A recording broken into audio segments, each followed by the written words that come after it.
I know it's been a while since I made a video, but I'm back like I never left, because I didn't.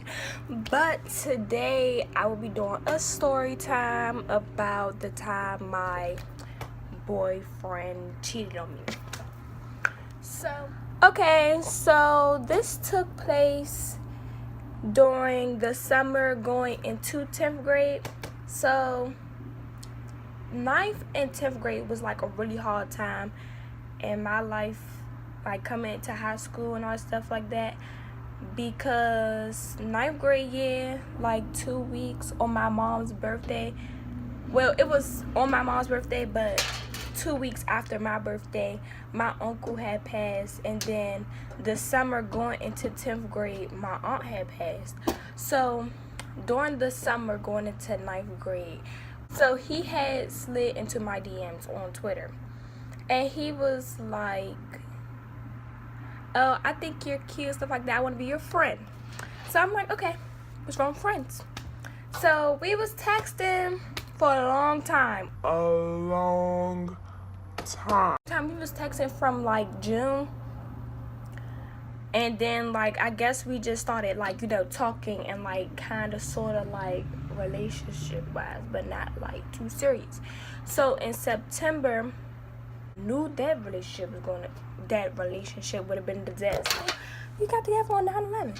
So 9/11, he asked me to be his girlfriend, and I'm like, okay, sure.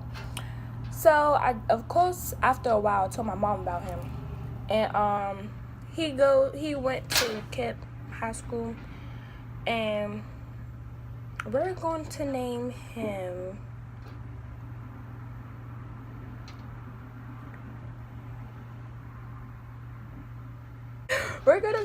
Chris. So Chris was like, he started to meet up with me after school with me and my friends, and I. So we were like, after we got out of school, we went to Banneker. So yeah, that's uptown. So we would get out at 3:15, get on the bus, get on the train, and go to LaFont Plaza, because LaFont Plaza has like this little mall in it, and we used to go there after school every day, get some either Panda Express, Charlie's, Subway, Pop Bellies, the pizza place, Five Guys, anything. We just had somewhere to eat every day, and we just go exploring. We get some smoothies and stuff like that, and we call it a day, because we didn't want to go home. It was just a little warm outside in September. It means still summer, so like we didn't want to go home, so we just explored. So he used to come along with us, so we would get on a train and go to Noma, meet him, and then we would go back to LaFont. And that was just like a kind of like every week routine. Like on certain days we would do it, like on Tuesdays and Thursdays. Yeah, we would do that. My birthday was coming up, and he was like talking about how he was going to give me all this stuff. And me personally, I don't like things like that. I don't like when boys try to buy me stuff like that. I don't like that. I could tend for myself. If I have money and I want something, I will get it myself. I don't need you buying me anything, because that's the last thing I want somebody to do, be like, oh, I bought you this, oh, I bought you that, like you needed me to do that. Like, no, I can tend for myself. I can buy whatever I want. I don't need you to do that for me. But back to the story. A week before my birthday, we was on the phone, and he was telling me, it was a Sunday, he was telling me how he wanted to take me out on my birthday to go to the movies and out to dinner. And I was like, well, I'm supposed to be having a sleepover that week, on that Friday. My birthday was on a Friday. On that Friday through the weekend, so my best friend was going to be with me. And he was like, okay, that's cool. I told my mom about it. She was like, I don't know. You know, my mom is like strict, kind of. Well, don't get it wrong, she lets me go certain places, but we always pray before we go everywhere. If we don't know about a certain decision, we pray so God can guide us in the right choice and things like that. So she was like, I'm going to pray on it, and I'm going to see if y'all can do that. Well, she was like, but if you want to go to the movies or out to eat or something that night with your best friend, you can, but I don't know about with him.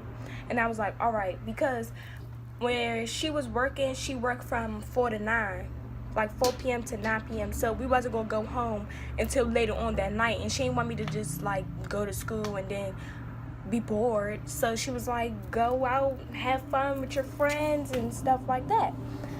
So, and what I named him, Chris, we was on the phone, and he was like, oh, I got a surprise for you on Friday. You just gotta come with me and stuff like that. I'm gonna meet you and your best friend, and whoever else going with y'all, we gonna meet, and I'm gonna take you somewhere. So I'm like, where you taking me? And he like, it's a surprise, can't tell you all of that. So we're still on the phone, right? And he texts, well, he had like 3-4 phones.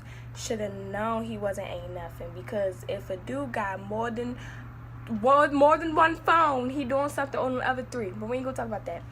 But he texts, I guess, from his other phone. I guess he was trying to text his friend, but it came to me, and it was like, oh, I'm trying, he was like, what you doing Friday? I need a favor. I'm trying to bring my the B word. He called me the B word. The B word. So he said, I'm trying to bring my B through and hit. I said, I don't know. So I read it. I had to exit out just to read it again. You know the messages you get, and you gotta close your phone, then read it again, because you gotta see if they really just said that to you. So, around you, I'm on the phone with him when I'm reading it. So, I'm like, oh, you real funny. He like, what you talking about? What you talking about, boo? And all this stuff like that. I'm like, oh. I said, first of all, you wasn't hitting anything. Nothing at all. Nothing. I'm not, excuse my language, but I'm not a hoe. So, I'm not doing anything with you. I don't care who you are. I'm not doing anything until I see a ring on this finger. Not this finger, but this finger. And I don't see one. And I'm not marrying you anyway. But I said, oh, so I'm a B now? Oh, you gonna bring me to your man's house to try to hit me? And you want me to bring my friends so you can get your other men to come and try to hit them? No. You got me bent. And I hung up the phone on him, and we got in an argument. And that weekend, we wasn't talking at all. Mind you, that was the week. This happened the week before my birthday. So he texted me, was like, oh, I didn't mean it, stuff like that. I was just playing, stuff like that. And I don't know why I was so forgiving. Well, I learned my lesson now. I'm not really so forgiving now. But I guess I didn't like to hurt people or like be mean to people. I had that problem, but now I just don't care. When you go through a lot, you start to get fed up. But yeah, I was basically fed up. So he had, oh yeah, he apologized, stuff like that. And he was like, but I have to tell you something, but I'm gonna tell you like in the long run, just know that I'm sorry ahead of time. So I'm like, what are you talking about? I'm still thinking he talking about what he just did, about the text messages and stuff like that. I'm just so clueless. So then my birthday comes around, and he was the first one to tell me happy birthday and stuff like that. And he was like, oh, I got you a gift and all that stuff like that. So to school, me and my friends, we got on the train. I went to what station? Brooklyn to get my best friend. Then I went to Noma to meet with Chris, and then we went to Gallery Place. And we was walking down there. Oh, I had to go to Walgreens to get a charger because my charger was broken. All right, but I'm walking past, and you know I was looking bad on my birthday. I had 22 inch, so you know it was down here with it, and I was just swinging it all over the place, and my outfit was on the one. So we was walking down there. My best friend ran into some kids to go to her school, and they were all boys. So all of them just stopped and look at me, but I'm not paying them no attention. So I walked past them, and my best friend like, keep walking, just keep walking. But she stopped. So I'm like, I'm not gonna just leave you right here. So I turn around, and And I see them, and they was like, who that? And she was like, that's my best friend. It's her birthday and stuff like that. And she was like, just go into Walgreens and come back out and be right here with them. And I was like, okay. We went into Walgreens, got my charger, got her something to drink, stuff like that.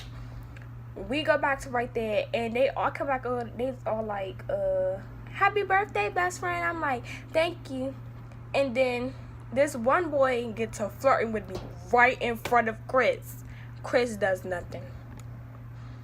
So this boy is right there flirting with me right in front of his face. So he like, oh yeah, I could take you from him and all this stuff like that. And he just standing right there. I'm like, at this point, you can. I don't even want this dude no more, because he done put me through a lot already. So Chris walks off. And it was these people, you know the people that be giving out condoms, like a whole thing of condoms? He got a whole thing. So I'm looking, I'm like, I said it out loud too. I said, oh, I don't know why he got them, because Kaja not having sex with him. So I don't know why he got them. So they all started laughing, thinking it's funny. But I was so serious. Like, I had a straight face. I think that's why they was laughing. Then we got on the bus. Me and my best friend, Chris. We got on the bus. We went to the Farm Plaza, got off, and we went to Panda Express. After we went there, me and my best friend went to my grandmother's house to wait for my mom to pick us up. And then Chris went wherever he went. During that weekend, it was a fun weekend. I barely talked to him that weekend except for Sunday. Sunday, we're texting, and he was like, I gotta tell you something. I got a confession to make. Technically, it's still my birthday because I'm celebrating today. It's people all over the place celebrating at my sister's house. We having a little brunch. I'm cute. Everything. Like, we're still celebrating. And this dude tells me, he gonna text me talking about something. Oh, I can't hold this anymore, but I've been cheating on you. Well, he said I cheated on you with 2 girls, and one of them is talking about she pregnant. I didn't even cry, none of that. I was just like, okay. So me, everybody who knows me knows I'm petty, and I say anything out my mouth. And I was like, oh, I wonder how you're going to pay for your baby's diapers and your baby's little onesies and stuff when you're broke. You're a broke nigga. Sorry for my language, but you're a broke nigga. You're a broke nigga. You're broke.